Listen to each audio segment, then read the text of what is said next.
Anak na babae, nais kong ipagdasal ka. Pwede ba kitang ipagdasal? Anak ko, salamat at pinapayagan mo akong ipagdasal ka. Bago ako magdasal, may hihilingin lang ako sa iyo. Nakikita mo ba ang mga pindutan sa tabi? Pindutin mo silang lahat. I-click ang pindutan ng pagdagdag sa ibaba ng larawan. Pagkatapos, pindutin ang puso upang i-like ang video na ito. Magkomento ng Amen ng 3 beses. Pindutin ang button ng paborito upang i-save ito at mapanood mong muli ang video na ito. At syempre, ang pinakamahalaga, pindutin ang WhatsApp button at ipadala ang video na ito sa 3 tao upang matriliple ang pagpapala ng panalangin na ito. Ngayon, tayo'y manalangin.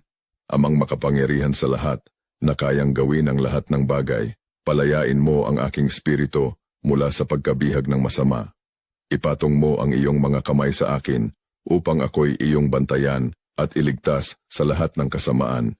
Hipuin mo ang aking puso, Panginoon, upang alisin ang anumang bakas ng kasalanan, kapaitan o hinanakit. Dalhin mo po sa aking buhay ang iyong kahangahangang mga biyaya ayon sa iyong kalooban. Panginoon, dalhin mo po ang kagalingan, kalusugan, kapayapaan, kagalakan, at Panginoon, kasaganaan upang kami mamuhay ng mas masaya at makatulong sa aming kapwa. Naway mangyari ang iyong kalooban ngayon at magpakailanman. Amen. Anak, ibahagi ang video na ito sa 3 tao sa pamamagitan ng pag-click sa WhatsApp button at magkomento ng Amen ng 3 beses. Pagpalain ka ng Diyos.